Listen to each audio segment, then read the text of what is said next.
शहर में मौजूद बढ़ती हुई इस गर्मी को देख के आज तुम्हारे भाई ने फाइनली ये वाला फार्म हाउस बुक कर लिया। कहानी की शुरुआत कुछ इस तरह से होती है कि आज दोपहर को जैसे ही तुम्हारा भाई छत पे गया तो सूरज तो जैसे आग ही फेंक रहा था। फिर क्या फौरन से मैंने तैयारी पकड़ी और ये 250 करोड़ का चश्मा पहन के तुम्हारा भाई रवाना हुआ सीधा फार्म हाउस की तरफ। बाइक में पेट्रोल डलवाना तो कॉम्प्लीमेंट्री है, तुम लोगों को पता ही है। खैर पूरा 1 लीटर पेट्रोल डलवाने के बाद तुम्हारा भाई सीधा फार्म हाउस पहुंच गया, बाइक को ठिकाने लगाया और यहाँ पे खड़ा मेरा दोस्त मेरा इंतजार ही कर रहा था। फिर क्या आगे बढ़ के सलाम वालेकुम अस्सलाम हुआ और उसके बाद चप्पल में ऐसी पहन के आया था कि अगर कोई उठा के भी ले जाए तो मसला नहीं। खैर अब इस मिनी फार्म हाउस को ओपन करते ही सबसे पहले कुछ इस तरह के नजारे देखने को मिलते हैं। यहाँ लगी एलसीडी पे तुम्हारे भाई की नाच चल रही थी, देख के मैं खुद ही हैरान हो गया। अब मेरी पड़ी हुई नाच चल रही है और तुम्हारा भाई साथ में गुनगुनाए ना, ये तो हो नहीं सकता।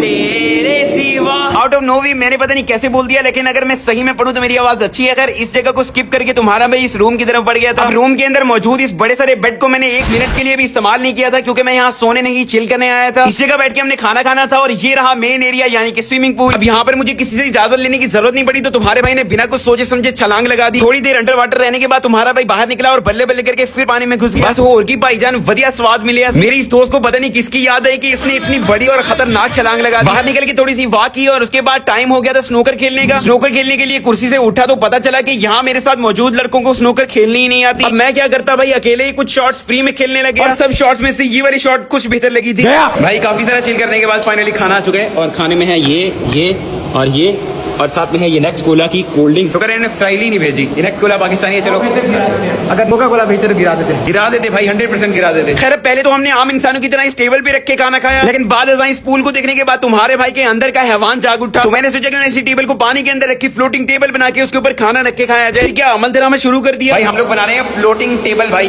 पानी के ऊपर। डिस्पोजेबल गिलासों के अंदर कोल्ड ड्रिंक को डाला और यहाँ पे बिरयानी के डब्बे भी रेडी थे। फिर क्या जो पूल के अंदर बैठ के बिरयानी खाने का मजा है ना, वो तो तुम लोग फील ही कर सकते हो। खाना खाने के बाद थोड़ी देर आराम किया और उसके बाद भाई को देखो कैसे स्नूकर खेल रहे हैं। इसको स्नूकर उतनी ही खेलनी आ रही है जितनी हम लोग इस वक्त फलस्तीन की मदद कर रहे हैं, मतलब जरा भी। खैर आप लोग सोच रहे होंगे यहाँ पे कोई वॉशरूम नहीं है, तो भाई ये रहे दोनों थे, मतलब इंग्लिश भी और देसी भी। खैर अब थोड़ा सा मजीद नहाने के बाद फाइनली टाइम हुआ हमारे जाने का। भाई मजा आ रहा है, बहुत मजा आ रहा है। हाँ भाई मजा तो आ रहा था, लेकिन हमारा टाइम खत्म हो चुका था, तो इसलिए फौरन से टॉवल से अपना सर साफ किया और कंगा देने लगा। और इसी के साथ चलते हैं घर। अल्लाह हाफिज।